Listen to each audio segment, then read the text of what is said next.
And so without Jack Mathers, none of this would happen. It just wouldn't. And so I thought about Jack, and over the time that I've been here, probably the most sustaining thing that Jack has been a part of has been McDonough Park.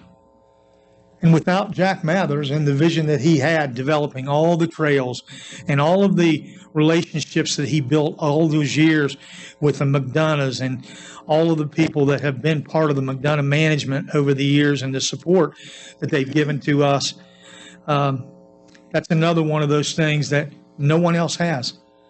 The walking trails, all of the things that, our family and friends can go out there and picnic and do all the events. And it's just, unfortunately, or fortunately for us, unfortunately, Jack spent so much time doing all these projects that, he's given a significant part of the last 20 years making Vienna what it is.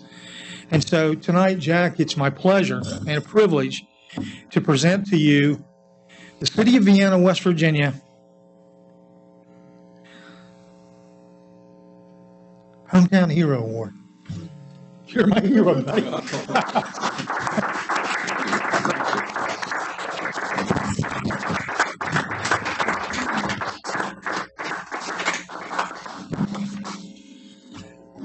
You want to do this with this step this way? Let's get this.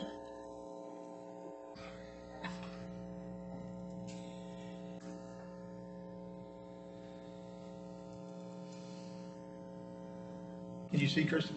Yeah, one more for me, please. Sorry. You better take two.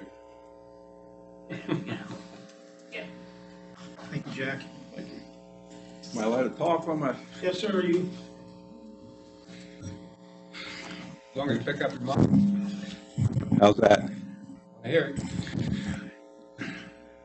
First of all, I'm not a hero or anything like that. I'm just I've worked for the city of Vienna for 38 years that I've been involved, and it started out with the McDonough Wildlife Refuge, and I'm good fortune of the people that I met there, Mr. Wakely and all of them, and got started on the early designs for the refuge and the project. And I want to tell you something. Over the last 14 years that I've been involved with the city, I don't do this for the money. It's not for the money.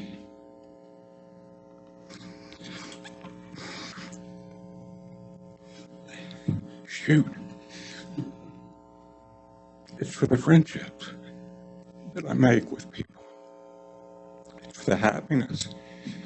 When I go places and I see people using this stuff, I can't explain that to you. I get to work with beautiful boards of people that are volunteers, that are giving their time to the city. It's unbelievable. There was a time in my life when I walked the streets of Vienna at night, I couldn't rub two nickels together. I walked at night because I just wanted to be out. I wanted to be away from my telephone, from bill collectors and everything. I really needed the job then. And it was probably my mom's prayers for me to get a direction and everything. I was just coming off a divorce. But it's just been good fortune. I really love the projects. And like I say, it's the people, it's sure not the money. I was ready to quit. After the last council meeting, I went home and told my wife, I said, I'm done. I'm done. I said, I just don't want to fight fights. Just want to do projects. And I was hurt after the last meeting. After I heard all this stuff, I thought, gee, man, Christmas, what did I miss? What did I mess up on? So I went back and I looked at minutes regarding the walking trail project. And I went back a year's worth of minutes that we discussed at tree and beautification meetings, the trail. And it was the trail project, and it started out as gravel because my earthly vision, it's so fantastic, was gravel. It looked really nice, and it was going to be nice listening to some of the projects, the pool project and everything, and I started considering handicap access more, and gravel really wasn't conducive to possibly pushing wheelchairs and stuff around on the thing. So as the year went on, you can see our minutes change, and I start talking about the blacktop and the blacktop and being a blacktop trail and everything. I presented, I don't know if you remember, but one time I did pass it around, presented to council, the plan of the trail. I don't remember the exact one for a budget presentation, so while you all were aware of the project and everything that's going on.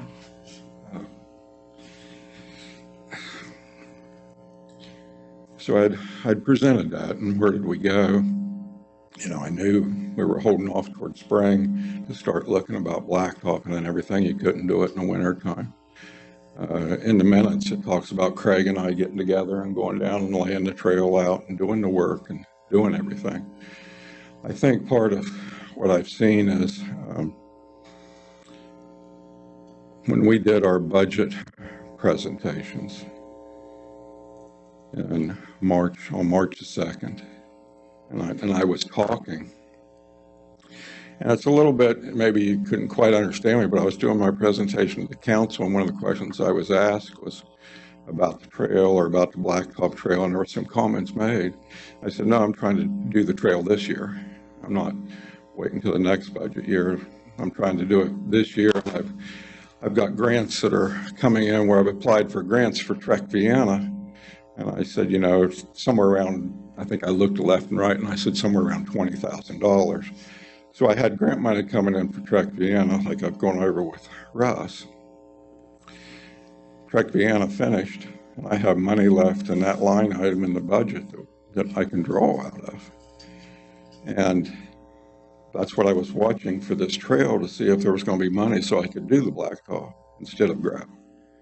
And I had plenty of money left over there, and I thought, with Kim being the liaison and knowing, and then with presenting to council and with my tree commission and with myself and considering citizens of Vienna, do I just sit and stop, or do I go ahead knowing I've presented stuff, but I've still got money in the budget? So that's how I went ahead. Is my folder there? Can I get my folder?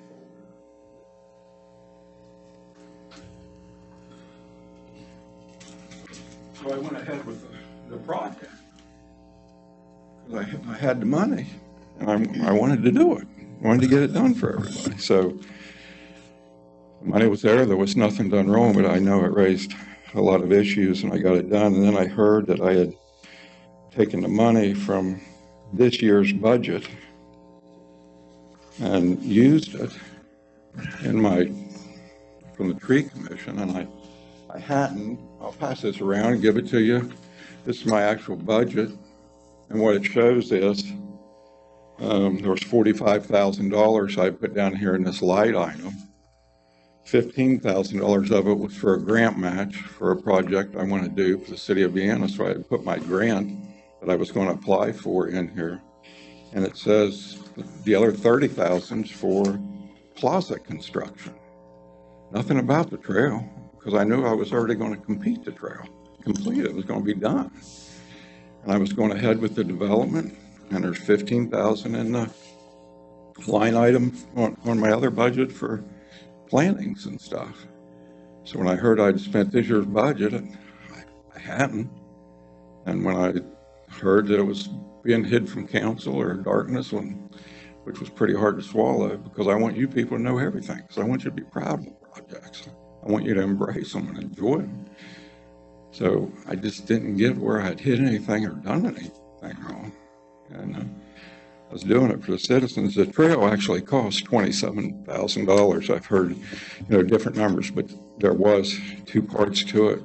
Craig had done the parking lot and the road, the street right there, because the people would complain about there being a low area out there and it always flooding and stuff.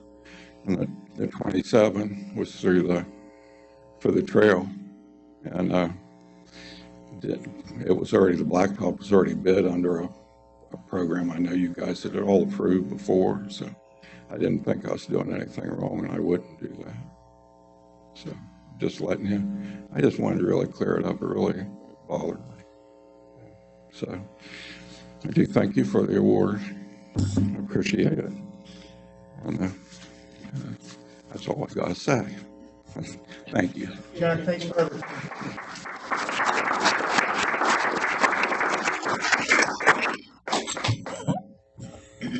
All right, if you all would stand with me for the invocation and pledge of allegiance. Rodney, when you do your prayer this evening, would you ask for special blessings for a young 7-year-old man named Gage Hoyt? He's in the hospital with a brain tumor, and I'd like to have you special prayer if you could, please. Let's pray. So, Father, we have this new prayer request, Father. We just pray that you would touch Gage. His illness that he has, Father, that your magnificent hand would touch him, the doctor, you touch the doctor's hands, Father. Everybody's involved in that man's life, Father. I pray that you will touch it in a way that he can get back to his family and that they can go on with their lives. Also, pray, as we are assembled here today to know about the city's business, I pray that you bless those who are about to make decisions. Lead them, Father, guide them, and give them wisdom. Continue to keep the police and fire responders safe as you have kept the city safe. Jesus, we pray that you bless us and keep us. Lift us up when we are down, and be gracious unto us, Father. Give us peace and help us to be kind to one another. We ask these things in your name, a name that one day every knee will bow and every tongue will confess you are. Amen. Mr. Leach, pledge, please. I pledge allegiance to the flag of the United States of America and to the republic for which it stands, one nation, under God, indivisible, with liberty and justice for all.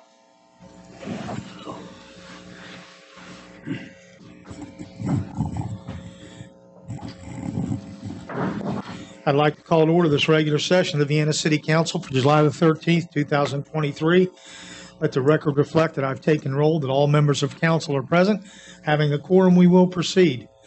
No one signed up for the public forum this evening, and so we'll move right on into our agenda. The minutes from June the 8th, 2023 have been printed, posted, and circulated, and the minutes from the June 22nd meeting have also been printed, posted, and circulated. Are there any corrections to the minutes? If there are no objections, then the minutes will stand approved as read. Report of the Treasurer, Councilman Leach. Reconciliation of funds for City of Vienna dated July 10th, 2023 have been provided and reviewed, and the city's in good standing.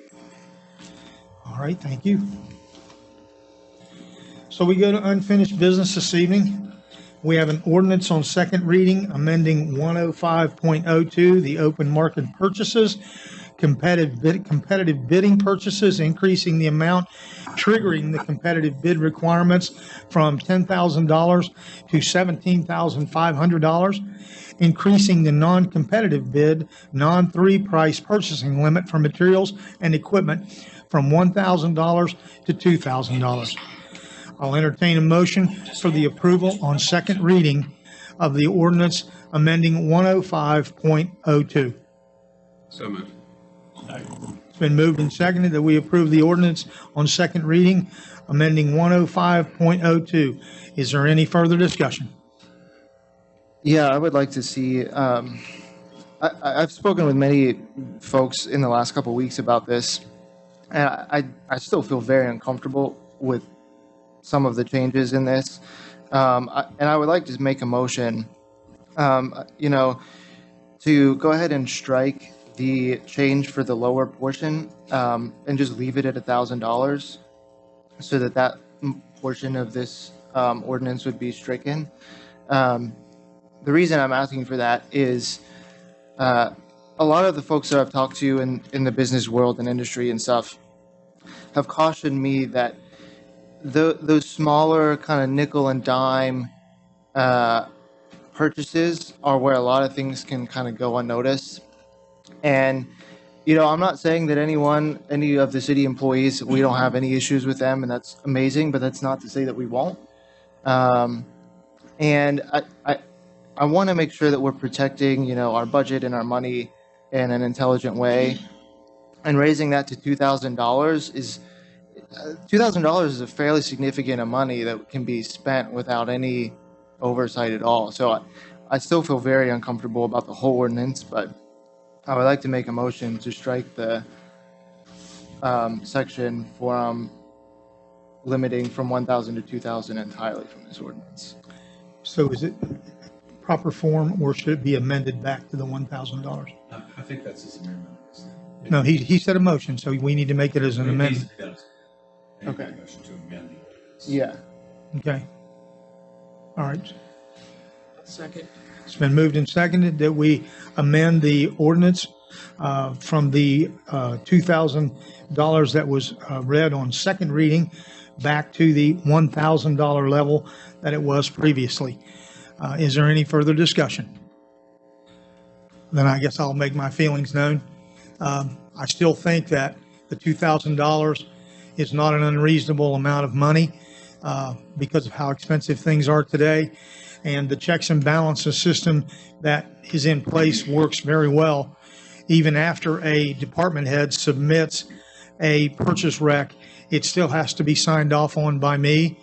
And so, and it also has to be signed off on by the finance director.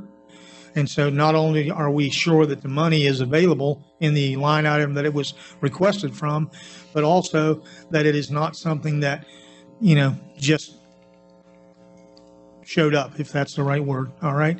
And so I personally would like to see it left at 2,000 simply because it's more and more difficult to get things done because of the cost. But that's my opinion, from running it day to day. And so whatever you all feel, I'm glad to live with. Okay. Any further discussion? And I'll call for the question. All those in favor of the amendment to lower the limit back down from $2,000 to $1,000, please signify by raising your right hand. All those opposed, same sign.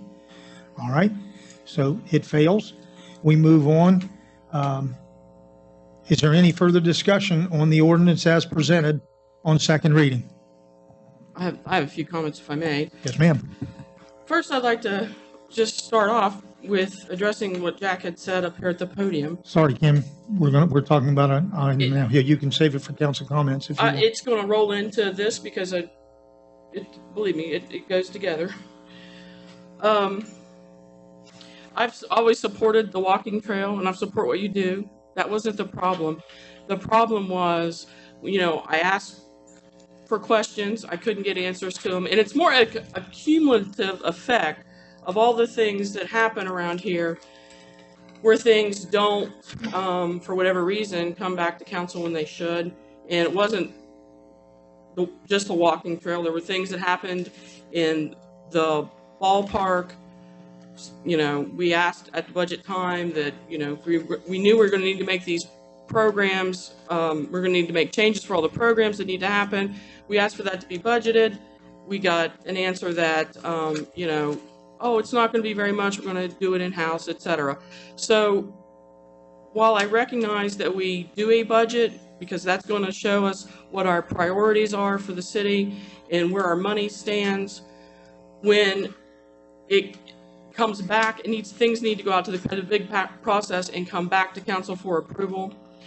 I don't feel that we should raise this to $17,500. I think that $10,000 is just where it should be. It's where it is in a lot of other municipalities in West Virginia. This is not unusual. And considering that we're having problems with, for whatever reason, I don't know why, I'm not going to say why because I don't know why, these things don't come back to council, and they should. So I believe in oversight. We need to make sure that we're spending the money wisely. So I don't support this moving to $17,500 at all. That's it. Okay. Any further discussion? All right, it's been moved and seconded that we approve the ordinance on second reading, amending 105.02, the open market purchases. All those in favor of the ordinance, please signify by raising your right hand. All those opposed, motion carries on second reading 5-2. We move now to new business. The first item on our agenda this evening is a presentation by Mike Davis from Burgess and Nyepel. You all have asked for an update on the kayak launch, and so Mike has gotten some numbers and some information to share with you all. And we're looking for direction of where to go now forward. Great, thanks, Mayor. Just wanted to come and talk a little bit. Want to thank you guys for allowing us to work on the project. It's funny. I don't know a lot about. I'm not the kayak person in the company, but I'm close, and I know at least a little bit. So I learned a little bit when we were going for the project of this much needed access. There's things I didn't know. This Ohio River Water Trail, we're basically in the middle of 39 miles of the Ohio River, 18 miles on the Little Kanawha, and nowhere is there an ADA compliance kayak launch. So this would be kind of a calling card for the city. And also, as we know, there are 6 islands around. So it seems like a good idea to be out there and be able to provide that to folks. And first thing I had to ask is, what is a kayak launch? I had no clue. So I think Randy had said it maybe at a meeting about how hard it is to go from land to get into a kayak. So what they've done,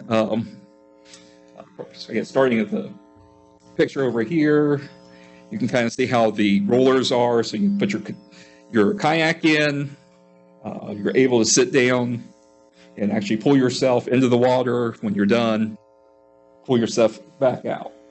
So what this is doing is not only doing this, but we also have to have an access from the site down, and then be able to cross over from land over onto our floating dock, and then be able to enter the kayak launch. And like I said, without having ADA compliance launches locally, that's one of the things we wanted to make sure we focused on. And believe it or not, there's a whole huge book on accessible boating facilities. So that's one of the things we looked at. And you can kind of see the picture on the far right of how that would work, with the seating, giving the grab bars to be able to get folks in and out. Just so everyone knows, we're talking about the 12th Street lift station site, or 12th, too many lift stations. If we talk about lift station, I could talk all day, but the 12th Street site there by the lift station, down from Cheddar's. So we were looking at being able to put an access down there. There's an existing private ramp that goes down, boat ramp. We will be, the city actually owns the land further south, so we will be looking there. So this is just to give you an idea of what we're looking at currently. So we've talked a little bit about what it would look like. So we did a kind of a rough sketch. So we've talked back and forth with Craig and his guys about what they were looking for and what to be able to do. So we split it up into different parts. This is what I call the site plan, basically everything that's happening on land away from the river. So when we get into more of the costs, I can kind of explain what the difference is, but really for this project, we are looking at the ramp that goes down, doing some of the handicap parking, since we're going to put the handicap access in, and some modifications there to the drive. The remainder of the site would be done either as a later project, the city could do it, but we wanted to show kind of the concept of what that would look like in the future. We made sure to have parking not only for just regular parking, but also for trailers, and gave access around.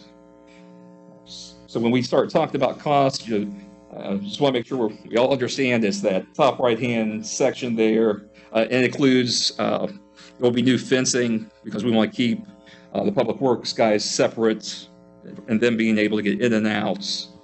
And then also we have some lighting in there. So that would go ahead and be put in the first phase.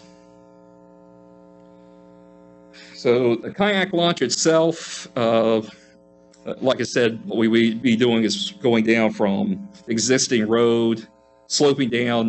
There's slopes and rest areas and everything that has to meet the ADA. So what you would come out, let's see if I can do this.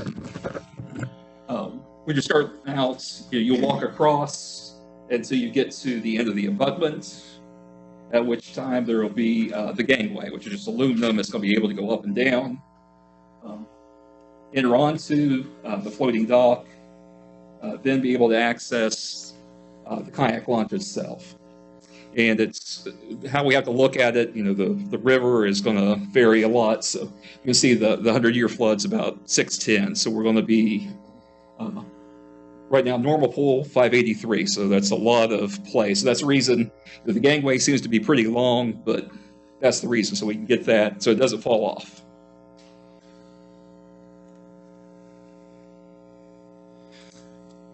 Based on this concept, then, what we looked at is, what's it take to be able to do this? We are looking at, total construction estimate, a little over $700,000. When you look at total project costs, that gets you to about $850.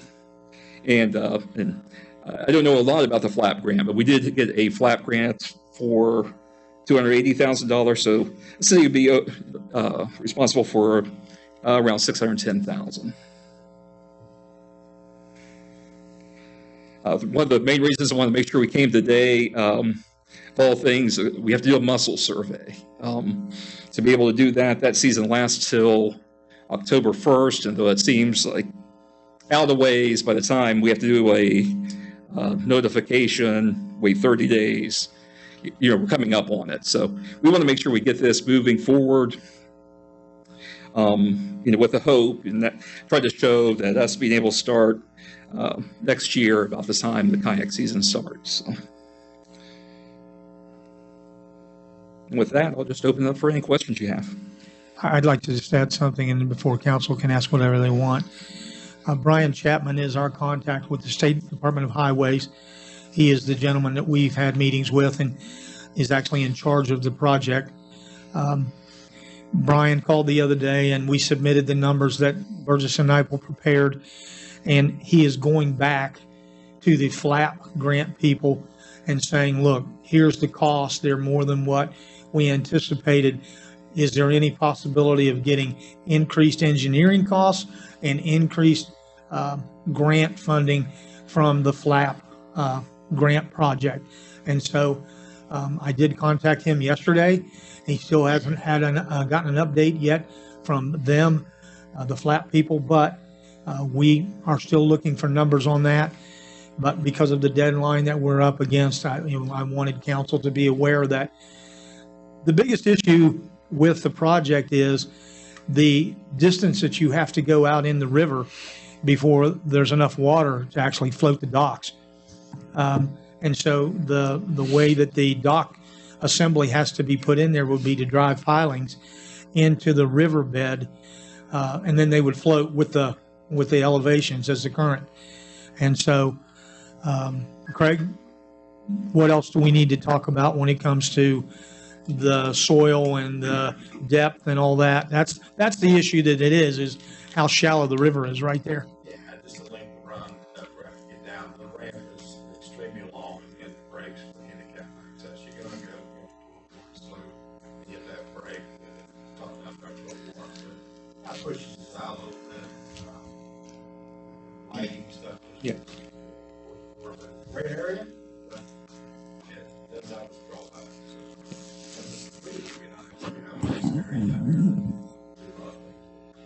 Right, and a lot of the work will be done from a barge. That's where a lot of the cost is coming from, is just getting out there with that barge and being able to do the work.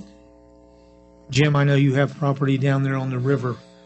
just below that. Yours is below that, right? No, you're That's above it. 17. You're above it. And so the silt that has accumulated over the years, it's just, there's a lot of it there. And so the project is not that complicated. It's just simply the fact that the river's shallow right there. So anyway, now I'll back open up. Yes, sir, Roger. I'm a little curious about the muscle study. Yeah. Who would do that? There are specialty companies that do those studies. We've been in contact with them. We would contract them, and so we've already got. That's how we had the cost. So we contacted them, and they're saying they would. Really need to know by the end of the month for sure. Okay. And what exactly are they looking for? I mean, we know that there's mussels there. Right. They're looking. The big deal is making sure they're native. If they're native, then you have to do a plan to move those. So, yeah, it's a lot of money for some mussels. So. Thank you. I have a few questions if I Sure. can. Do you mind flipping back up to that, break it down of like the muscle study and everything there? Yes. So how far out exactly are we going into the river now at this point to kind of get deep enough to actually launch the kayaks? Do you know? Into the river? Yeah. It's not that awful far. It's bridging that. Yeah. The water is extremely shallow. We did a bathymetric study to just kind of figure out where that is, and it is. It's silted in, very flat. So, How many? Roughly 60, 70 feet out of the water. So. Yeah, he didn't have the distance on there. I thought maybe he did. Okay. Yeah, because I know when I had kind of started looking at that too, we had talked about trying to keep it within, was it 30 feet or something? So we wouldn't have to do a muscle study, but that's just because the water is so shallow there. Yeah, we got a little further. Okay. The real big concern is the flow, the rate of flow in the river down there is making something that's not, we're not going to lose it when it does flood. So our initial drawings were a pier structure, the arms reach out over the place, but the flow of water just couldn't get there out. Okay.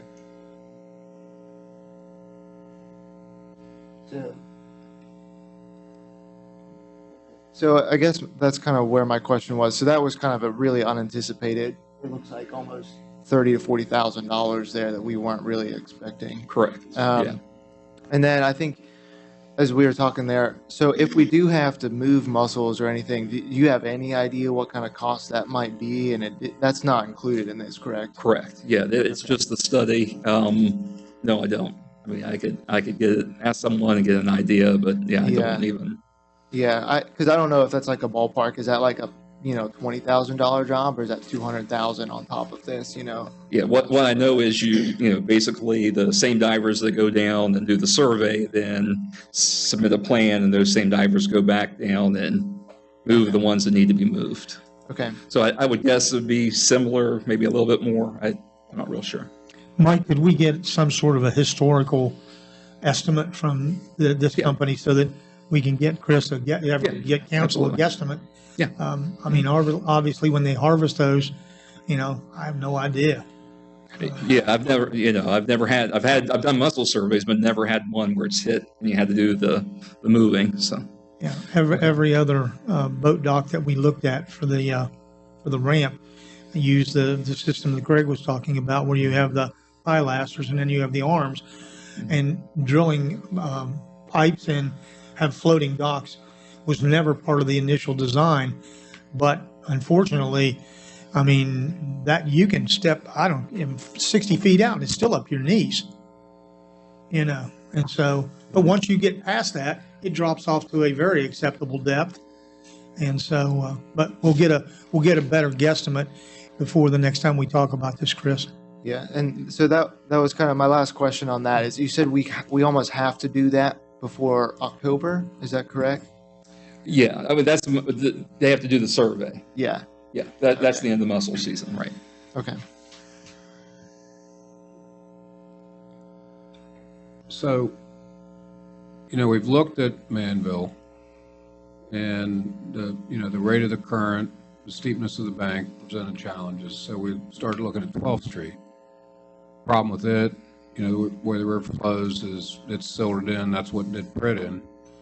And, so that's becoming an engineering challenge. And also, what kind of effect? I mean, that's a pretty long run, for a handicapped person, right? How long is that whole total ramp? Oh, From wherever you enter it to wherever you get to the docks, how long is it? that's really, I don't know the exact number. 70 feet? Yeah, at least. Yeah, pretty long. And then you got a downslope, right? And you've accounted for that and what you can do for the grade. How much do we have in doing this study to date with you guys? The preliminary design number is 24.9, but we still have tasks. Before we went, I didn't want to spend money on soil borings till we know for sure. Right. And then we got the unknown of the mussels. I don't, the way that river comes in around Neal Island, do we think, it got silted in 04 and 05 when we had that big water, right? When Marietta went all the way to the courthouse. So, is there anything that gives you an assurance that that wouldn't silt in further with another event and do just what it did to us with Pritt and render it, to where we're silted out beyond where we are? I don't think so, but I don't know that.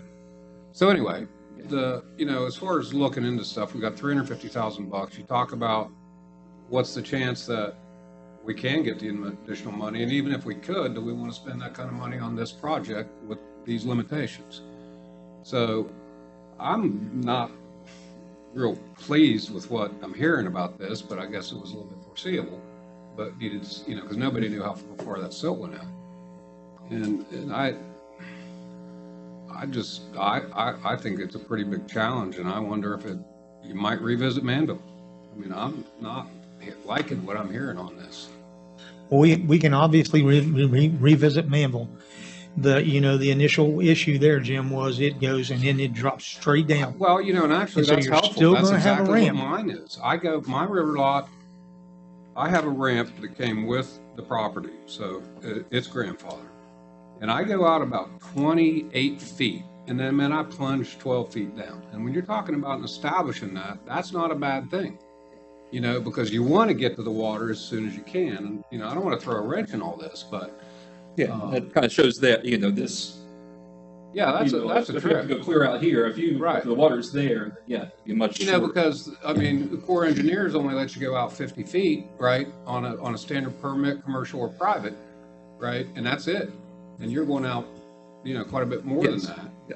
And then so I wonder, I got to question this and say what I know about Manville and how it drops off and the access, because I'm right there in the current too. I know what that's like. And yeah, that's pretty challenging. Anyway, that's what I got. Well, and that's the reason why we're here, because when they gave us the preliminary numbers, everybody would like to have a kayak launch. I know that. But You don't come down there when the storm. are you willing to spend $900,000 to get one? Even if we get 280 back, I don't know. And that's why we're here, Right, is it is. we didn't want to go any further than we had to and say, we want you to see numbers first. This is more than I think you're bargained for at the beginning. That's just not worth it. Relative to the ADA compliant or on the ramp down, did I understand you to say that there's areas where a handicapped person could stop and? Yeah. Is that what I'm hearing and seeing up there? Yeah, I don't think I have it. You can kind of see it on here, where you go up and you start, again, like Greg was saying, it's a slope down. You have to have a brake, slope down, brake. And there's distances you have to keep, and the width of that has to be so much. So Okay. I should have probably said, there's two different parts of it. One is the walk down, and then there's an access down for maintenance too. So Mike, something has to happen down there. if you'll send me that, I'll forward that to everybody's email and you can get it a look, because I've seen it, so I know you'll see it, Roger. I don't know, it's every 10 or 12 feet there's a break, And so you can see where the breaks are and all that. But anyway, if you'll send that to me, I'll forward that on out Yeah, sure. electronically, and then everybody can have a look. Thank you. Okay? So once you get it, if you have any questions, please get with me because we need to do something because of the deadlines. And Right. Yeah, if you're going to move forward with that, we need to have it soon. But if not, and of course it'll go another year. So. okay? All right. Any other questions for Mike this evening? All right, Mike, thank you. Thank you.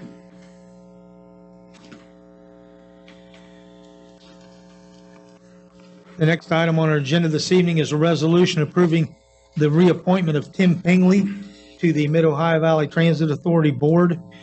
Be it resolved by the Common Council of the City of Vienna that Tim Pingley, a duly qualified citizen of the City of Vienna, shall be reappointed to the Mid-Ohio Valley Transit Authority Board as the city's representative for a full 3-year term to begin upon completion of the current term. This is an unpaid voluntary position. I'll entertain a motion for the approval of Tim Pingley to be a representative to the Mid-Ohio Valley Transit Authority Board. So moved. Second. It's been moved and seconded that we appoint Tim Pingley to the Transit Authority Board. Is there any discussion? Hearing none, then I'll call for the question. All those in favor of the appointment of Tim Pingley, please signify by raising your right hand. All those opposed, motion carries. Tim Pingley is a great representative of the City of Vienna. He has attended every meeting, and he does his job. So thank you, Tim, and have another 3 years.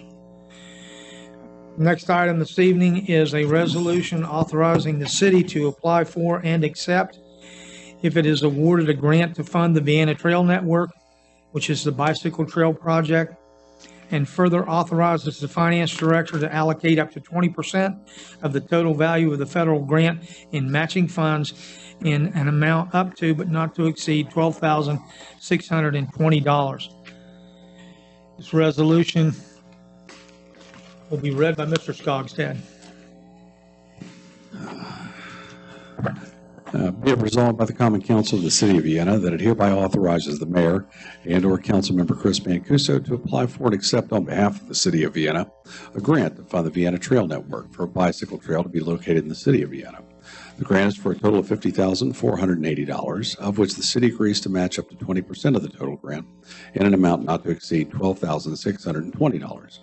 Finance Director is authorized to allocate the matching funds in the 2023-2024 budget. City Council agrees to take all steps as take all steps as are necessary to allocate these funds. Mayor and/or Council Member Chris Mancuso is authorized to execute any and all documents as are reasonably necessary to apply for and accept this grant on behalf of the City of Vienna. I'll entertain a motion for the approval of the resolution authorizing the city to apply for and accept, if it is awarded, a grant to fund the Vienna Trail Network. Second. It's been moved and seconded that we approve the resolution. Is there any further discussion? So I'm going to say this, Chris, and don't take it personally, okay? I love it, and I think we should do this, okay? I'm not comfortable with the language in there that says that you're entitled to sign off on the, or not entitled, but that you're authorized to sign off on the documents. I just don't think that's a good path. It's funny, I happen to be chairman of the Triple W, so this grant will come through us, all right? And so I mean, if it's approved, I'll sign the thing because I think it's a good deal. I just don't think it's good policy for the city to engage a council person in these events. So unless you have an objection, I'm going to amend this to take that one sentence out of there that authorizes you. Okay? Yeah, I am perfectly happy with that. I mean, think- you're the one spearheading this. This is your project. I don't care. I completely understand. That's totally fine with me, yes. Okay, so I'm going to make that amendment to take that language, that one sentence out of there, and then move forward. Second. It's been moved and seconded that we amend this resolution to take the sentence out of there that authorizes Councilmember Chris Mancuso, and simply make it that it says the mayor is authorized to execute any and all documents. All right? Further discussion? Oh, no, just, I was gonna say, Chris, you know how many rookie mistakes I've made in terms of, I still make them in practicing law. It's so funny, you don't see, you're like, look at it, like, yeah, it's, I can relate. Okay, so we'll vote on the amendment first.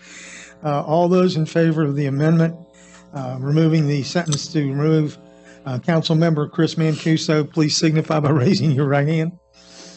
Okay, all those opposed? All right, so now we go back to the original, or to the amended resolution. It's been moved and seconded that we approve the resolution authorizing the city to apply for and accept the grant to fund the Vienna Trail Network. Is there any further discussion? Yeah, if I could, I would just like to briefly explain what the grant is kind of going towards. So I've worked with Tony to kind of apply for this grant to help pay for signage and wayfinding.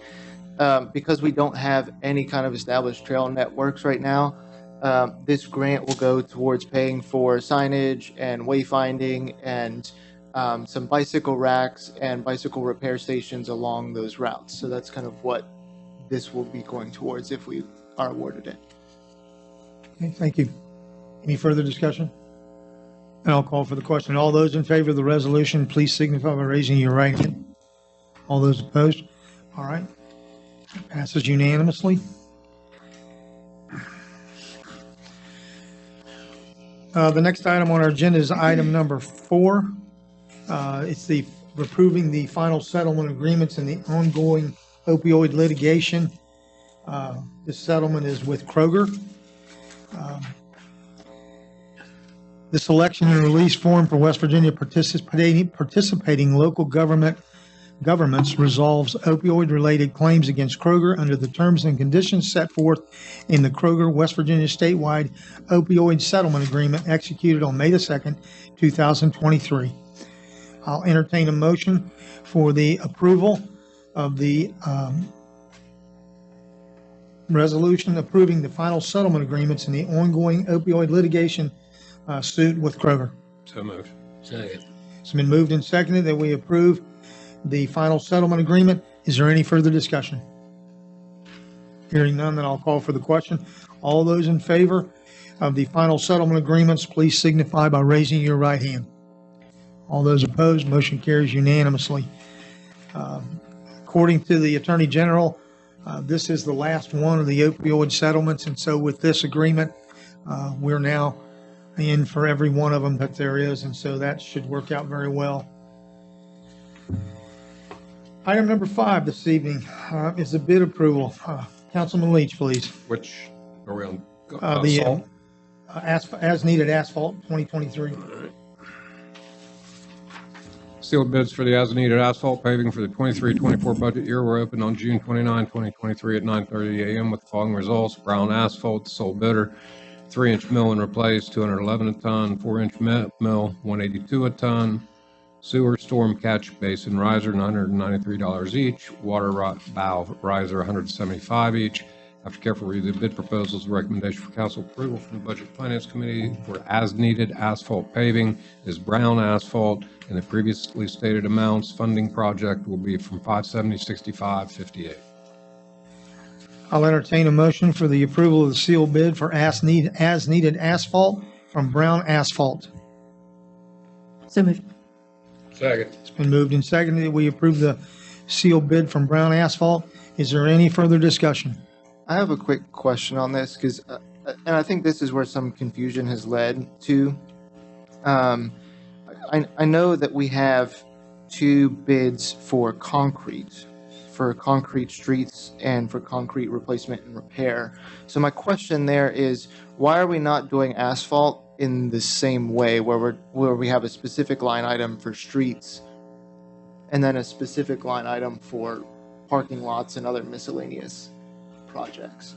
Okay, so I guess I don't understand your question when you say we have 2 for, why is it broken down like it is?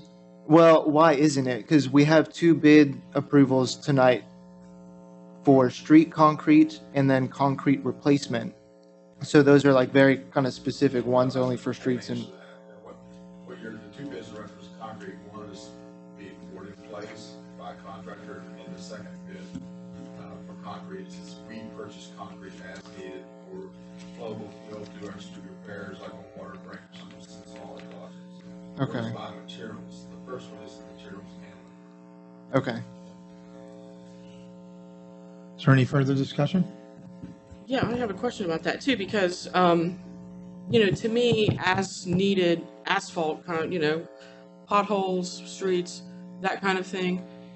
And I know that when we have done or considered doing, for example, parking lots, I think there was, back in the budget, we were talking about a capital expenditure of repaving the parking lot at the community building.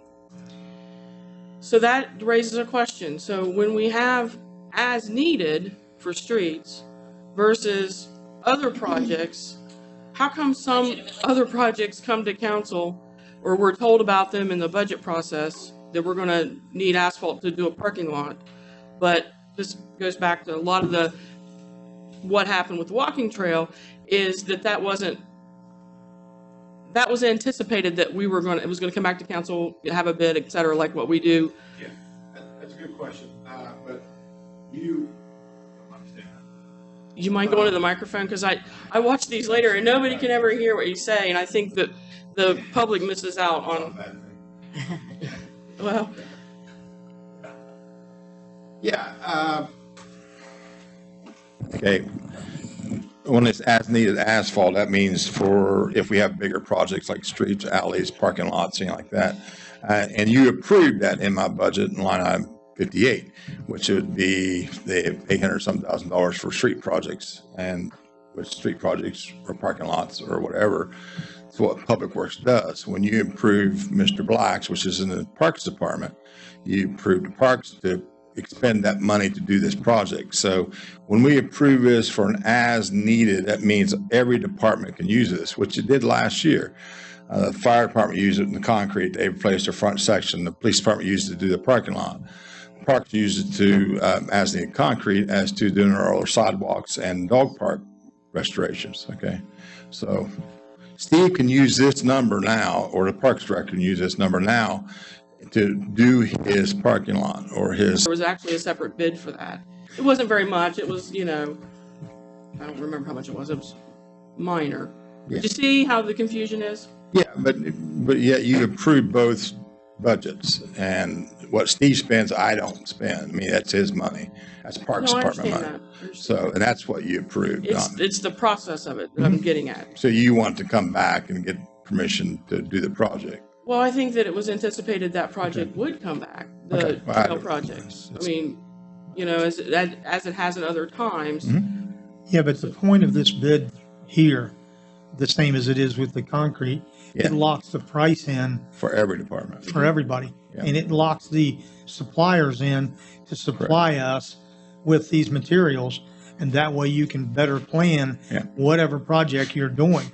Let's example, just in my department, I can't speak for Parks or Steve. I mean, that's his project, his budget. But I mean, if you had an alley, you all call me, which I think every one of you has called me and said, hey, can we do this street? Can we do this alley? And I say, yeah, sure. I can call Mr. Brown up or Brown's Paving up and say, hey, I need to do this, and we can get it done. If I don't, it's going to take 2 months to write specs, get it out, and do it. So it just moves the process on along quicker. Okay, I have another question for you. Sure. Are you going to bring to council and you've done this in the past, but I haven't seen one, I didn't see one last year, but maybe I missed it. Are you going to bring to council the paving list that you have designated for? Good. Chris and I talked about this earlier. He emailed me and I responded to him. Yeah, there's a couple of streets that are priorities. Most of the last couple of years, we've done massive amounts of concrete work. I mean, it's calculation, 22,000 cubic or square feet of concrete we did last year, which is good, but that's about 1/8 of what we actually need to do. This year's project is priorities is 20th Street from Grand Central to 8th Avenue and 27th Street from Grand Central to 8th Avenue. Those are both concrete projects. Asphalt, I was concentrating more this year on the avenues. They're getting pretty bad. Main streets are pretty good. 23rd, 28th are still pretty good shape, but the avenues are starting to deteriorate quite a bit. Okay, so can we get a map of what your intentions are? Because I mean, think Well, of actually, it. what we used to do is what I've done in the Second, past, Craig. we've just talked about it. If you all have something you have an issue with, avenues or streets, get hold of me and we'll talk about it. I can make you a list, what's really bad and what isn't, but most of the time, if you all kind of dictate where I pave, so. And I read you all's feedback. I mean, you call me, Tom's called me, and Randy's called me, and Jim's called me. Everybody here's probably called me on Yeah, I don't projects. think but- I'm not Yeah. arguing with that at all. Unfortunately, it's like money doesn't go as far as you want it to go, right? I mean, that's just a fact, especially in today's environment. But when I have the public, people ask me, about certain areas, when's this going to get paved? Is this going to get paved? This is on the list. Right. And the time that I had the map that we approved, that was really helpful because I was able to look on the map and say, oh, okay, yeah, you're on, 11th Avenue or, whatever. That's going to get it. They're going to hit that, Yeah. It's going to happen. That's why I'm asking about Are you done? So this need to micromanage our departments and make them report to us. I mean, I heard Jack Mather say he was so upset about this trail situation after the commitment he's made to this city. This gotcha, I want to know about this, I want to know about that, because this government can't function without my oversight. I absolutely disagree with Councilperson Williams. I mean, the burden you're trying to put on these, and in my opinion, the harassment that you're subjecting our department heads to is unacceptable. I mean, I understand that we're responsible to oversee, and we get, the vibe is here. It's just like the checks and balances the mayor talked about on the other issue. To tell Craig that you want him to send you a list of every street that he's going to pave as needed is ridiculous. And I just absolutely disagree with your approach and what you're trying to hold them accountable for. It's not your job. You have misrepresented what I'm saying, I'm Mr. not Leach. misrepresenting I have the anything, Kim. floor. I made my point, and I have the floor. your approach is ridiculous. Are there any further discussion? I would like to continue what I'm saying. I think that I don't understand because we had approved a paving map before. That's all I want to know is what's being paved. I don't understand why this is so controversial or why I get, personal attacks on this. I'm just asking. Overburdensome, that's why. But we've done it in the past. I don't know the procedure. If we're not going to do that any longer, then that's fine. Let me say, I think you missed the point. If you have, you all know your neighborhoods better than we do. If there's something in your area that you know or some brings to your attention that this needs to be done, then that's the thing that we need to do is we need to supply this information to Craig so that he can make a plan. If we've got 2 or 3 projects in the same neighborhood, obviously it makes it much easier to get them done. I intend to submit 46th Street from 3rd Avenue to River Road. That thing's got potholes in it that, I mean, we need to rework that one block right there. Okay? And so that's the thing. If you have something that you want, then send it to Craig. Yeah, And we'll take it. I don't have anything that I want. I just want to know what's well, that's being what, paved. I have the map, and I don't mind sending to you. But it's like last year, we had an issue with 58th Street. It wasn't scheduled to be paved, but it fell apart for some reason. I'm not sure why. It just went poof, it was gone. So we stepped in there and we paved that. Was it on the schedule? No. But it needed to be done. So, and that's why I'm telling you all, I'm kind of relying on your all's input of where you want to be paved. And I'm not going to agree with you every time, okay? But we'll talk about it. We'll go out and take a drive, and I'll show you. We'll talk about your streets you want done, and I'll take you to a street that I feel that needs to be done. And we can discuss that. But I rely on your all's input. That's what it's about. So I can give you a map, but you're not going to follow it. So, okay, but I'll give you a map. But because right now it's so outdated, it's streets come and go. They're odd. You think, okay, that street's going to need to be paved next year, and 27th is perfect shape. And there's a couple houses being built on 27th Street, for example, and it just tears the road up. So I kicked everything off 28th Street and have to go do 27th Street.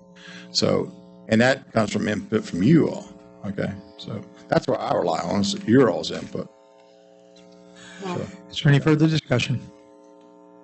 Hearing none, then I'll call for the question. All those in favor of the sealed bid for as-needed asphalt please signify by raising your right hand.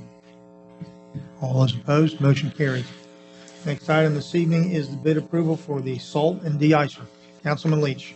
Sealed bids for salt de-icer for the 23-24 budget were open on Thursday, June 29, 2023 at 9 a.m. with the following results. Morton Salt, $125 a ton delivered, $128.95 picked up. Compass Minerals, $106 delivered, $101 picked up. Cargill, $111.54 delivered, $111 picked up. After careful review of the bid proposal, recommendation for council approval from the Budget and Finance Committee for salt is Compass Materials at $106 a ton delivered, $101 picked up. Funding is from 570, 5541. And I will say on that, that went up $4 a ton from last year. Okay. Asphalt's the only thing actually went down, asphalt paving, so. Okay, so. Go ahead. I'll entertain a motion for Sorry. the approval of the low bid from Compass Minerals for salt and de-icer at $106 a ton delivered and $101 per ton picked up. So moved. It's been moved and seconded that we approve the low bid from Compass Minerals. Is there any further discussion? Hearing none, I'll call for the question. All those in favor of the low bid from Compass Minerals, please signify by raising your right hand. All those opposed, motion carries unanimously. Next item is for the bid approval for street concrete. Councilman Leach. Concrete replacement. This was no, street concrete number 7. Yeah. Yeah, it's hard to tell on the agenda. It's the one Let's- that's concrete. Okay, sealed bid for the cost of ready-mix concrete and flowable fill were open Thursday, June 29, 2023 at 9:45 a.m. with following results. Single bidder Smith Concrete, LSM backfill, 148 a yard, Class B, 179 a square foot. No, that's to be a cubic yard, both cubic yards. After careful review of the bid proposals, the recommendation from council approved from the budget and finance for concrete replacement for 23-24, Smith Concrete, $148 a yard for LSM backfill, 179 for Class B. Funding's from 570, 6558. And that price last year is 150. So, Class B. I'll entertain a motion for the approval of the bid from Smith Concrete for ready mix concrete and flowable fill. Okay. It's been moved and seconded that we approve the bid from Smith Concrete for ready mix concrete and flowable fill. Is there any further discussion? Hearing none, then I'll call for the question. All those in favor of the bid from Smith Concrete, please signify by raising your right hand. All those opposed, motion carries unanimously. Now we go to the concrete replacement. Sealed bids for concrete replacement were open on Thursday, June 29, 2023 at 9:15 a.m. with following results. Jimmy Harper Construction for concrete replacement, $35 a square foot. For subgrade replacement, $22 a square foot. After careful review of the bid proposals, recommendation for council approval from Budget and Finance for concrete replacement for 23-24 is Jimmy Harper Construction at $35 a square foot for concrete replacement, $22 a square foot for subgrade replacement. Funding is from 570, 6558. I'll entertain a motion for the approval of the sealed bid from Jimmy Harper Construction for concrete replacement and subgrade replacement. So moved. Second. It's been moved and seconded that we approve the bid from Jimmy Harper Construction for $35 a square foot for the concrete replacement and $22 a square foot for subgrade replacement. Is there any further discussion? I just have a quick question. So I know we approved last year an ordinance for sidewalk replacements Yes, for sir. residents. Would that come from this cost, or would you? no, actually, we'll probably more, if it's a smaller project, which usually is like 50 foot or less, we try to do it in-house. Okay. So, and that's what the previous bid in reference to bidding on the concrete, that's so we can buy concrete off of a Okay. supplier, so. Okay. So no further discussion. I'll call for the question. All those in favor of the bid from Jimmy Harper Construction, please signify by raising your right hand. All those opposed, motion carries unanimously. Just mention that too, Chris. We have not had anybody on that sidewalk, so. Okay. The next item on our agenda this evening is item number 9, which is the bid approval for collection of residential recycled materials. Bids for collection of residential recycled materials were open on June 29, 2023 at 11 a.m. with the following recommendation below. Holloway Trash LLC, $348 per month per customer. Rumpke Waste and Recycling, $475 per month per customer. Let this recommendation also serve as authorization for the mayor of the city of Vienna to execute in contract with the above vendor. This is a 3-year contract with both parties' ability to extend it for an additional 2 years. Recommendation is for the low bid from Holloway Trash LLC in the amount of $3.48 per month. I'll entertain a motion for the approval of the low bid from Holloway Trash. So moved.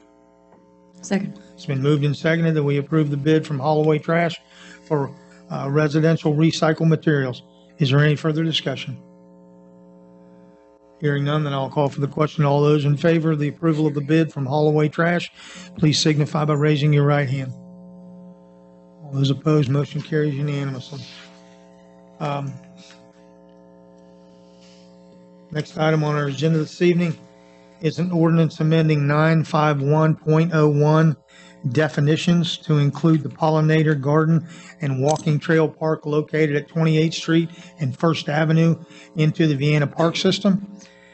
Be it ordained by the Common Council of the City of Vienna that whereas it is the intent of this ordinance to incorporate the pollinator garden and walking trail park located at 28th Street and First Avenue into the Vienna Park System for the purposes of regulation as per Vienna Municipal Code Article 951, Park Regulations.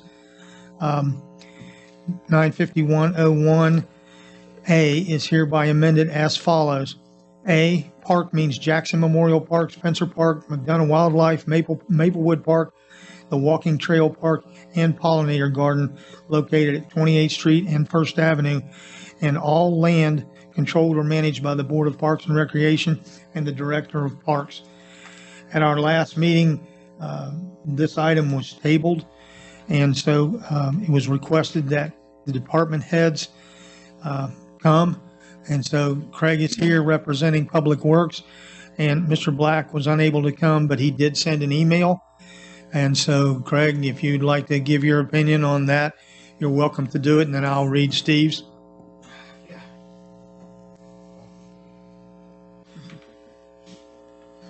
Just a couple of things. Kim, you and I talked this week about the pollinator issue and making everything parks. I'll be honest, I don't quite understand what the purpose that is, but I'm going to tell you how the Public Works feel about it. The guys in Public Works takes pride in the work. We spent time down at the Pollinator Garden at 28th Street. That property sat there for 10 years and nothing was done to it. Public Works stepped in and assisted Jack and make it a really nice place. And like I said, Public Works takes pride in that. And now it's like kind of flat in the face to us because the guys are looking like, wow, we did all this work and now it's just shuffled off to another department.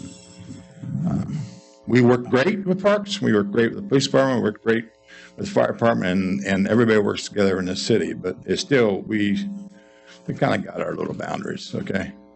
And to take that out of our hands and put it in parks it hurts.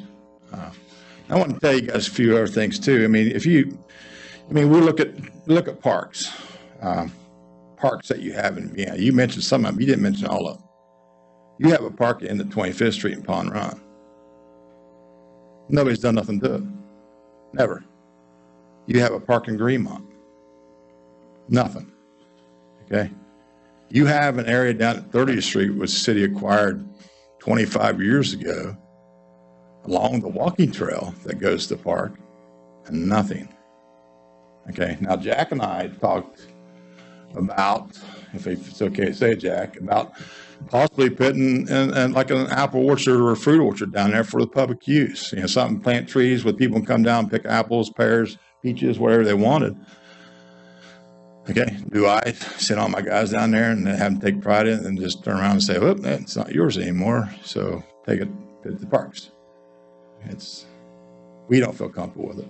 I don't feel comfortable with it. And the same thing I told you. So you can do as you wish. Go make it a park as a park, but it discourages my employees, discourages me and my employees, actually. Okay. All right. So this is Mr. Black's response to the same question that was for Steve or Craig. I have never asked to have Spencer's Landing and Jack's new project with the walking trail to be included in the park system and become our responsibility. Craig knows that we will gladly help the guys if needed. I agree that the system currently works, so why mess with it? Call them parks, I don't care. We are not territorial, nor are we looking for the additional responsibility. I would need Craig's guy Dustin and his mower and trailer to meet the demands of the additional areas to maintain. That will take away another person from his crews. If it's that big of a deal to some elected officials, I will gladly provide Dustin with park shirts to wear while at those areas. Steve Black. So that is the opinion that was requested from both department heads on this particular item. And so I would entertain a motion for the approval of the, I don't see anyone, I'm sorry. I don't see anyone. Okay. Yes, sir, Jack, it's your day, so what would you like?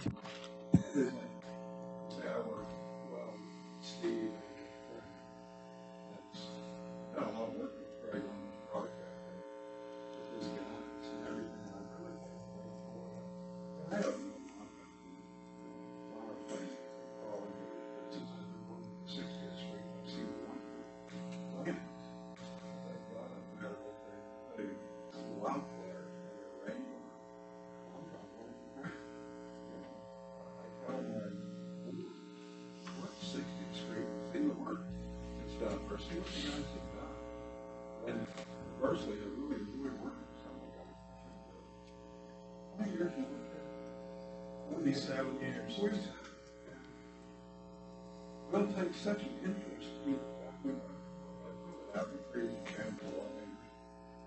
trees down through there. And we'll take such an interest. I've enjoyed so much seeing him out there spraying the trees to repel the deer, doing the work, fertilizing the care. It's unbelievable. It's going to be done. With Craig, I can work with Steve. I can work with that. Because Craig, I utilize a lot. With Steve, I can do the handicap or handicap treatment. That's all. I've got an alternative, what I was talking about in the grant. It's actually out when I have a forestry member, the forestry council from all over West Virginia when they met at 60th Street. They told me of a grant when they got to looking at our Trek Vienna project, and I saw the apple trees, and I said, Jack, we've got a new thing out of Charleston called arbor forestry. And I know the girl that's in charge of it. She said, you qualify for this in your city, in different areas of your city. We can get with you, and we will actually bring labor. I think as I understood, they would do the planning, they would do the stuff for us to create apples.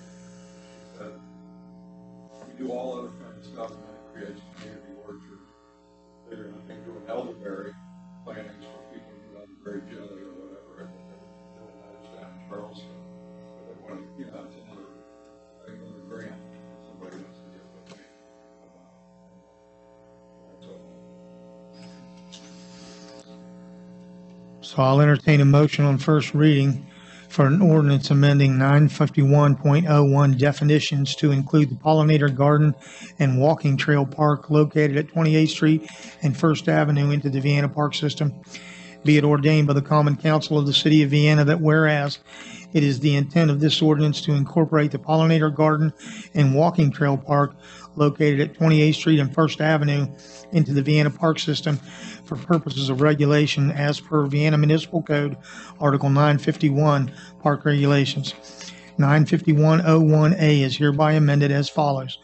A, park means Jackson Memorial Park, Spencer Park, McDonough Wildlife, Maplewood Park, the Walking Trail Park, and Pollinator Garden located at 28th Street and First Avenue, and all land controlled or managed by the Board of Parks and Recreation and the Director of Parks. I'll entertain a motion, I'll entertain a motion for the approval of the ordinance.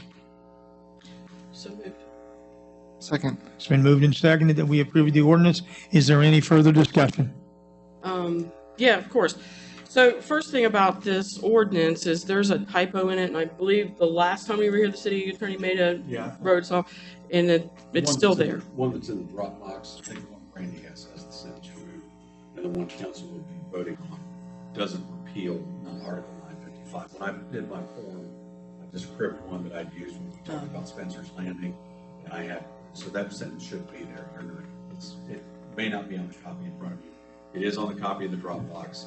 I thought it was deleted from the copy of the Dropbox, but that's not what you're doing. You're voting on bringing the pollinator garden in. You're not voting on repealing Article 955. Okay. So just ignore that sentence. And like I said, I thought we had distributed the one that had it. That's what I'm gonna use, yeah. Yeah, so just for So just need to clarification, take to that make sure that, we need to make it, I mean, a formal change No, or you just don't take need to that? make a formal- I read it correctly. It was read into the record. Okay. And as long as you guys know what you're voting on. Okay. Yes. okay.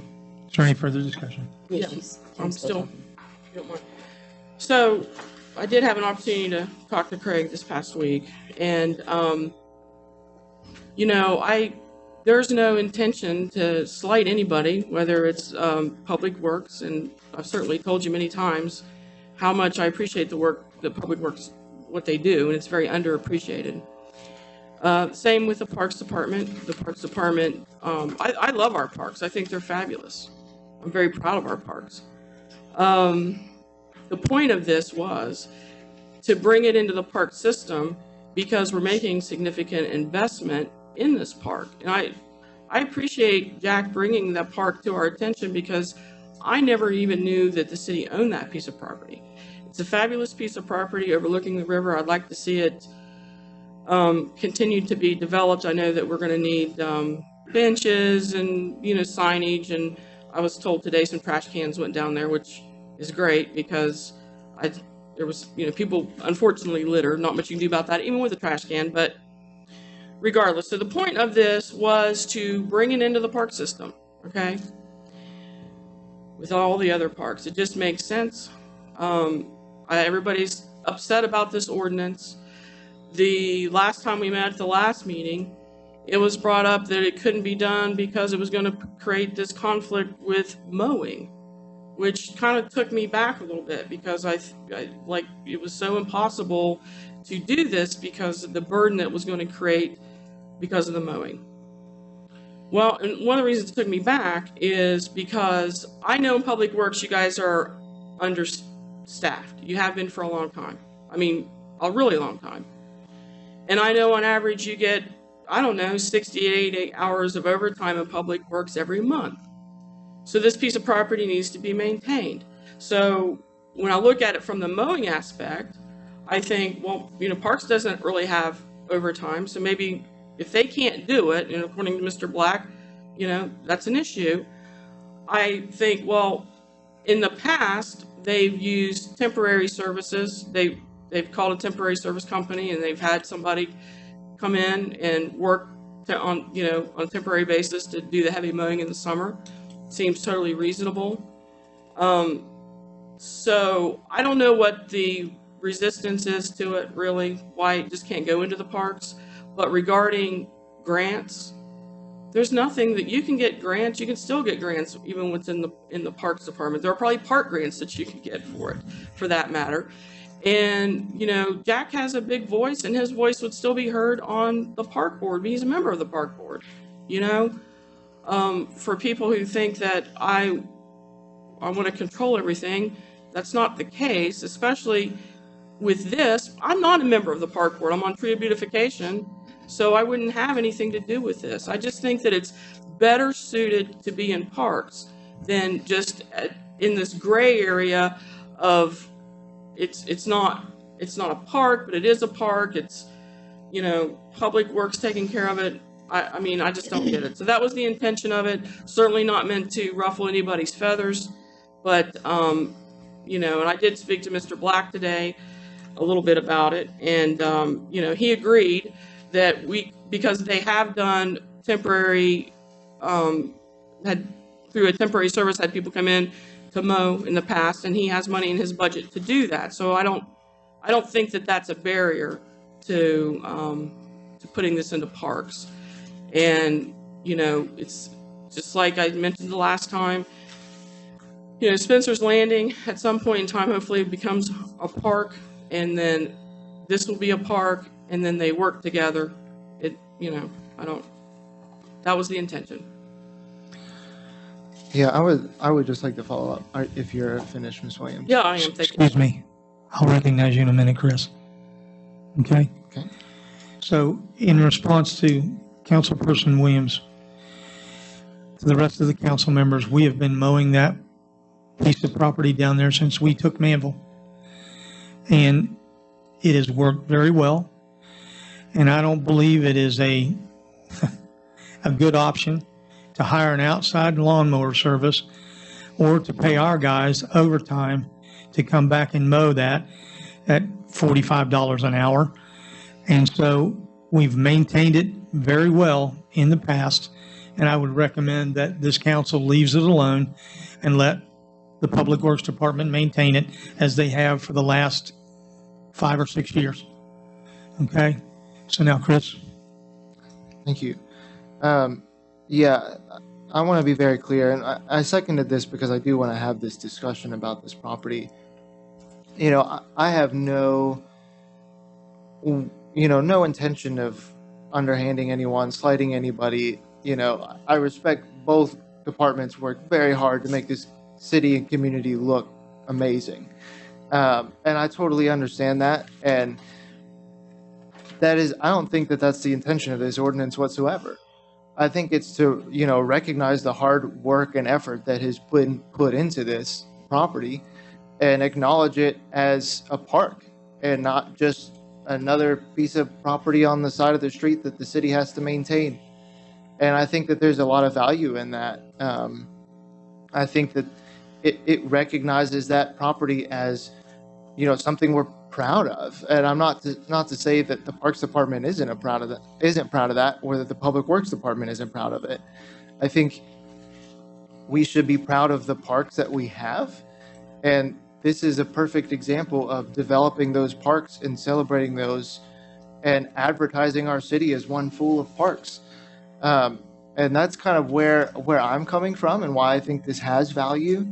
I don't know that the everyday maintenance has to necessarily change, but calling it a park seems to me to be fairly valuable for the city to recognize the properties and, the beauty that the city has. So that's kind of why I'm perfectly in favor of this. I think that it really does bring value to, the city that the property owns and our intention to develop it and make it only better than it already is. Is there any further discussion? Yes. So there's an intention and there's an effect, okay? You and Kim, by supporting this ordinance, intend that, well, it has a tree or a bench, so it walks like a duck, talks like a duck, right? Name it a duck, okay? What's the net effect of that? We've got a rhythm in our city that you've heard everybody here talk about, our department heads, and this goes to my point from before. We got 458 acres of parks. We already slam dunk in terms of what's on the books with McDonough and everything else.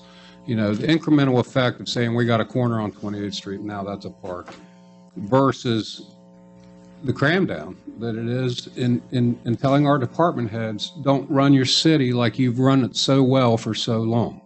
It's not worth it. And I think that your intention, while it may have integrity and good intentions behind it, the net effect is it's not in the best interest of the city. It's not in the best interest of the way that the city operates. And that's my point. That's what you guys need to learn. There are checks and balances. There is accountability in this city, and it transcends who's the department head.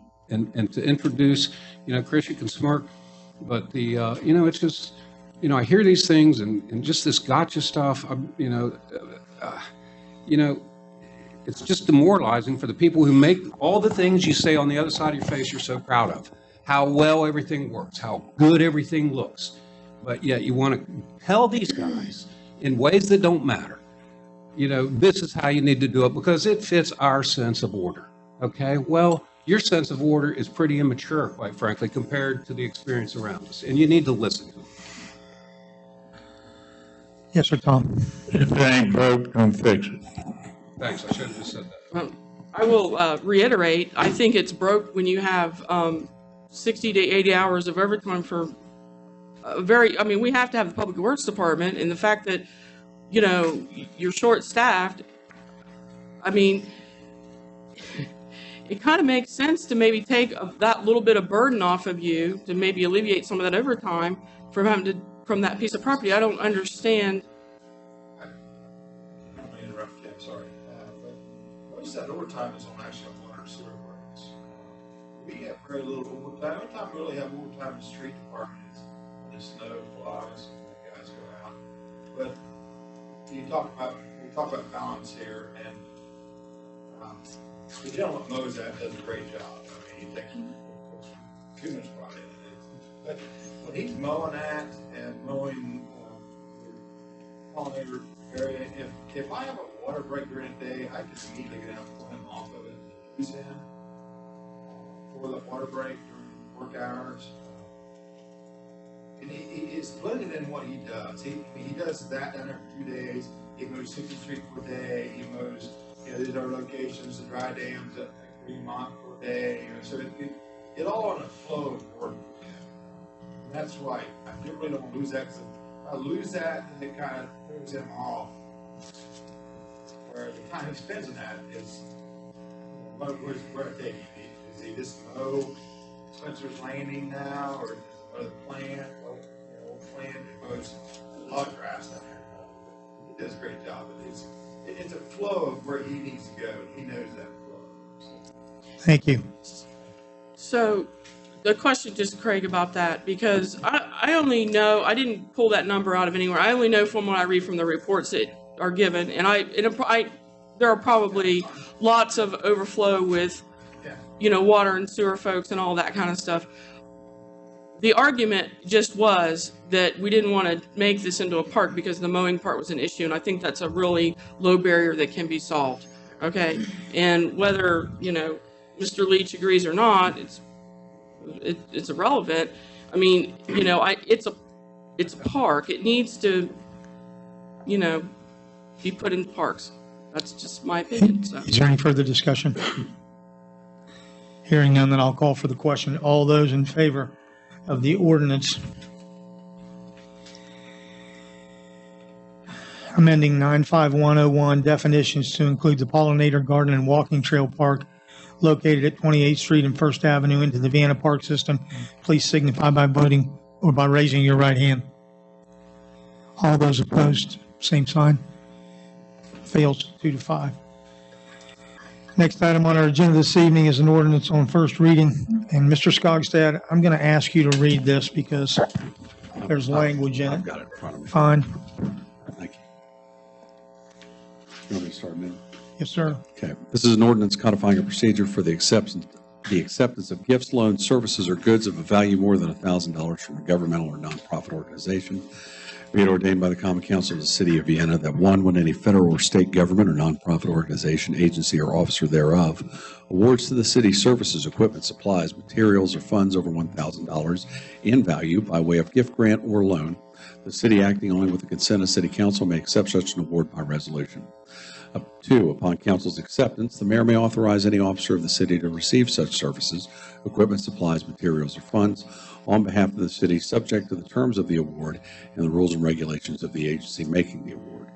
3, the City of Vienna, its officers, agents, or assigns may take any steps as are reasonably necessary to apply, request, or otherwise avail themselves of or to any federal or state government, nonprofit organization, agency, or officer for services, equipment, supplies, materials, or funds without prior consent of council, unless that application or request obligates the city to match or in any way otherwise obligates funds from the city treasury as part of or condition of any grant, loan, or gift. If there is such an obligation or condition, the City of Vienna, its officers, agents, or assigns may apply for said grant, gift, or loan only with the consent of the council. So before I ask for a motion to approve this, Chris, you're one of the signers on this. I don't understand the purpose behind this. I mean, we accept grants. We get grants all the time. The language that's in here is going to make it, well, I'm not going to speak to the language. I'd like you to tell me why this is on here, if you would. I know that. Before we move and second it, I think we need to understand what the basis for this is. Okay, well, I'm happy to do that, Mayor. as we discussed at the previous meeting, the intent of this ordinance is to acknowledge and accept grants so that we can simply do that. Acknowledge grants that are awarded to the city of Vienna, keep track of them, and be made aware that the city has incoming money. So I think that is the intent, and if Councilwoman Williams wants to speak further to that, she was kind of the head sponsor of this, so. Yeah, I asked Chris to co-sponsor, so, I don't know why you're asking him, but, Sometimes he's more clear with his explanations. oh, I see. Okay. Okay. So as we talked about the last time, it is to acknowledge that we're getting a grant so that we can, be grateful for that grant. But also, when money comes back into the budget, which happens when we get grants, the council needs to know there's money in the budget. We've gotten a grant. This is what the intent of the grant and how the money is going to be used. I don't understand why you wouldn't do that. I find it so peculiar, actually, because every other place, every other municipality does that. If you go down to Parkersburg, they do exactly this. So I don't understand why you wouldn't want to do this. It's just a procedure to let us know that we've received a grant and the money is going to go in X, Y, whatever line it's going to go into, and it's going to be spent for whatever purpose was in the grant. It just memorializes that. Everybody understands what's going on. It's memorialized in the minutes. Somebody can come back and rely on that, years from now and look at the minutes and say, oh yeah, we got a grant from this foundation and they supported this and this was the money, isn't that fabulous? I mean, it's just a procedural thing. I don't understand why there would be any opposition to this. Okay. So I'll entertain a motion on first reading for the ordinance codifying a procedure for the acceptance of gifts, loans, services, or goods of a value more than $1,000 from a governmental or non-profit organization. So moved. Second. It's been moved and seconded that we approve on first reading the ordinance codifying a procedure for the acceptance of gifts, loans, services, or goods of a value more than $1,000 from a governmental or nonprofit organization. Is there any further discussion? I just want to say this. I appreciate Mr. Scottstead rewriting it. I think that after the last meeting we listened to, there were some problems with the language, some things that need to be changed. I feel that that was addressed in this rewrite of this ordinance. So basically, funds awarded over $1,000 just require council's approval, and the funds are subject to the terms and conditions of the agency making the award. If there's a financial obligation to the city as a condition of the grant, loan, or gift, there must be a prior council consent. And I think about that like, when the mayor went out for the FLAP grant, he spoke to council and said, we're going to go out for this FLAP grant, and there's an 80-20 match. So council was aware that there was going to be an ask of, it ended up being, $80,000. So, getting council's approval, prior to seeking the grant would, just financially prudent so that we know what we are obligating ourselves for ahead of time. So I just think this is not, I don't see where this is a big controversial thing, but apparently it is. Okay, I'm going to kind of direct this to Russ. I need you to tell me if what I'm saying is in here. Okay. Because as I did some dwelling on this, and in my position, I get to listen to the meetings over and over again so that I can memorialize everything in the minutes. And so I had some thoughts. So maybe separate from this, here are the things that I was gleaning and that I believe in. That grants should only be pursued for projects that already have council's approval. Okay, so like if we have said, okay, so for instance, I'm heading up the pool project. Council has said, yes, we're doing a pool project, right? And so if I am pursuing grants for that, I believe that is appropriate. If it is a matching grant, I would need to get council's approval first, because that does obligate us to something. Now, if I'm just going out and getting free money that has no strings attached, then I know that the project has been approved, and I'm going to go out and try to fund this project and make sure that we're making every dollar go farther that we have. Okay. I think all grants received should be communicated to council. I don't care how much they are. I mean, if somebody gives us $500, I mean, I think Part of something should be, along with the intended use. So let's say, I get a small grant from a class of 1964 or something for the pool, and they collect $500. I would want to communicate that to council. I don't think I should have to tell council first, because or I may just get a donation. It might not be something that I've applied for. It could be somebody contacts me and says, hey, our class wants to put something towards the pool. Man, that's great. Thank you so much. Are there any strings attached? Do we need to match it? Blah, blah, blah. No? Okay. Then I could come to council and say, look what I got. And this is exciting, right? Okay, next thing. If I have to go back, that's okay. I think that then all grants should be accepted and received by council, not approved unless it's a matching one, right? So just as a matter of the whole, being grateful, acknowledging, and just making sure that nothing falls through the cracks, making it official, making sure that it's not me getting the grant, it's the city receiving the grant. Okay, so there's those thoughts. I'm thinking that if there's money in the budget that's not used because a grant came in. So let's say for the pool, we're rock stars and we get tons of grant money. And money that we had originally allocated towards the project is no longer needed because we've gotten the grant money for it. Then am I right to say that then that money that we don't use would need to be subject to an internal budget revision so that we could give it a new name, give it a new purpose? All right. I know I've given you a lot. Okay. Well, let's just start with the order. To answer the last question, yes, you would have to any funds that are offset by a grant, you could reallocate through a budget revision because or leave the budget, leave the money in the budget in that line item, just recognize that it's going to go unspent. And then that would just. And then it would carry over. Yeah, it would So it just fall carry back over. on Right, but if you're going to do anything to spend it in that budget year, you'd have to do a budget revision. Otherwise, it's just going to sit there. That allocation is going to sit there. All right. The intent of this ordinance, as it's drafted, is to do some of the things that we already have to do. The other intent is to not, or at least how I think what I've garnered the intent to be, is not to hinder some of the smaller donations that departments in the city receive daily. And I'll pick on the police and fire department. Everybody loves police officers and firemen sometimes.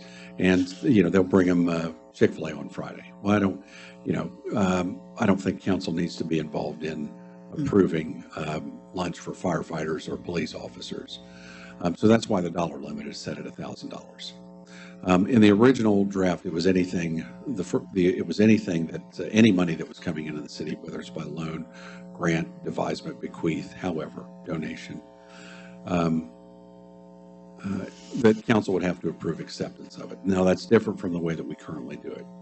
And the way that we currently do it is anything that could encumber the treasury has to have council's approval. So anything that's a matching grant, and some of those things that you don't really think about, like we had a lady donate a car once. I think council would have to approve that because, if you're going to use the car, insure the car, it has to be titled. That's going to, even though the encumbrance is minor, it's still an encumbrance. So I think council, if the city has to spend money to take advantage of a donation or a grant or bequeathment, I think council always has to do that, regardless of whether this ordinance is passed. So really, what this does is it codifies that, and I think that happens as an operation of law, but this codifies that. The second thing that this does is So it basically says everything that comes through council that's a donation or whatever has to be approved. Over $1,000 has to come before council. What changed in this was paragraph 3 that said, if you want to go out and apply for a grant, that's fine. We're not going to stop you from, you're not going to require to get council's approval, which is different from what you're saying. If you want to go out and apply for a grant, and if that grant doesn't require any kind of matching funds, you can go ahead and apply for that grant. But council would ultimately still have to accept the grant because you're accepting the money on behalf of the city. And there's an advantage to that. You could have somebody that could go out to a nefarious organization, and I don't know too many of them that give away money, but somebody that you don't agree with for whatever reason or another. You could apply for a grant from them, and then the money would go to the city. And then everybody could say, well, gosh, the city of Vienna, what a bunch of jerks. They just took a bunch of money from the People Who Hate Little Children Club. They took a $10,000 grant to, I don't know, to build park benches that people can't lay down on, right? And so you could have that issue. I mean, I think those are few, that I don't think those are very likely scenarios, but given enough time, I can imagine lots of unlikely scenarios that could be construed as nefarious or things that you wouldn't want to do. So what this is doing is saying you can apply for a grant as a council member or a person employed with the city. It just can't be approved. It just can't be accepted until the city approves it. One of the other things that it does is traditionally, whenever somebody like the Civitans that there was a check that sat over there for years, donated money to the city to build the gazebo, and I couldn't think of the word. I hate when I do that. That donated money to build the gazebo in the park.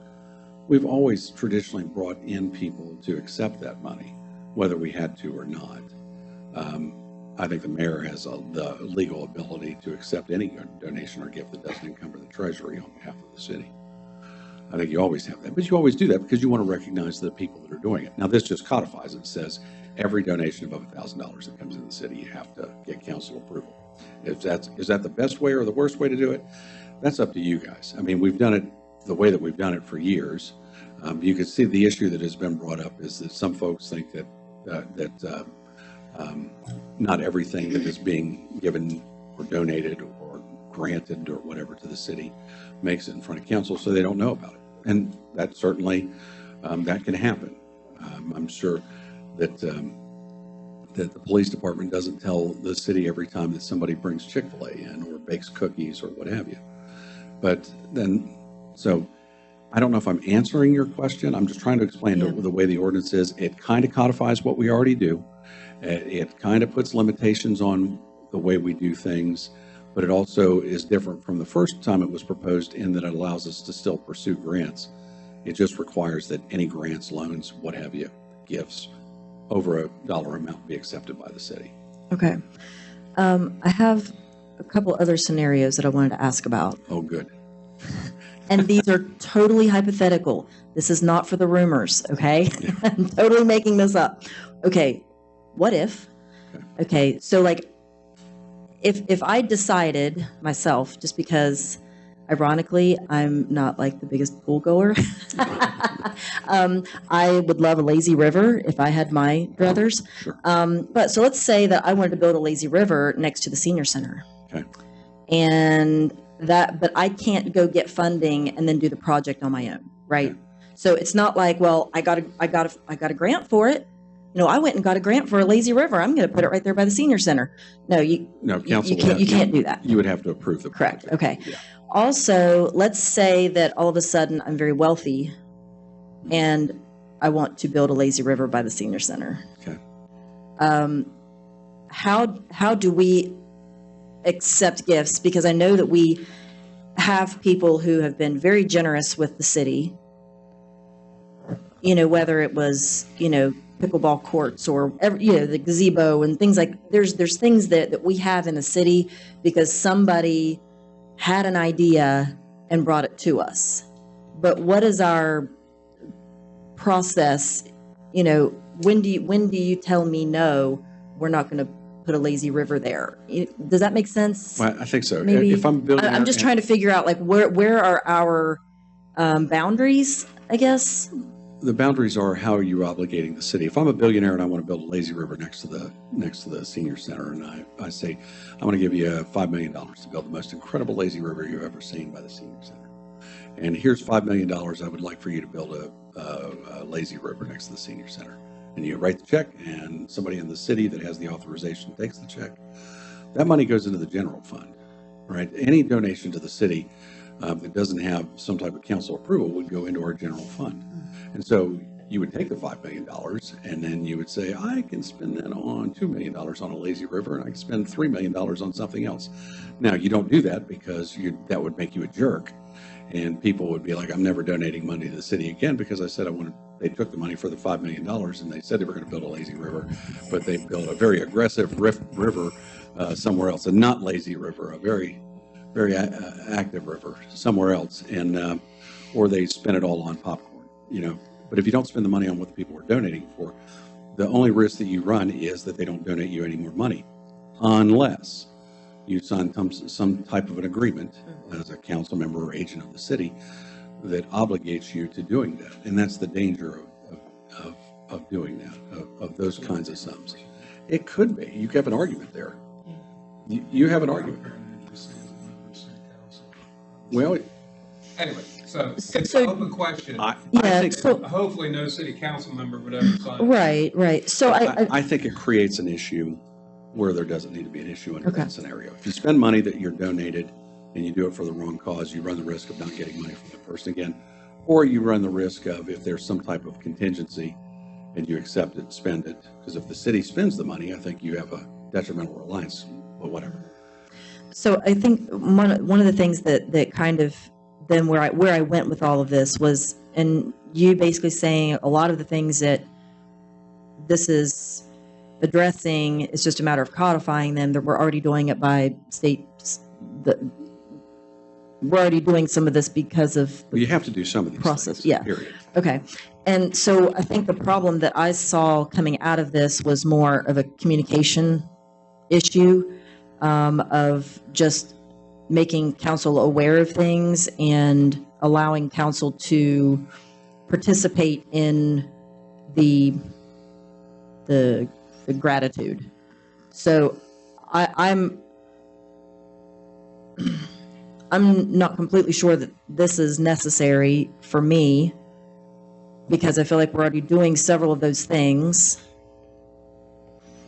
And it's more of a communication issue, and I'm not sure that codifying that is the solution. I think that's more of an interpersonal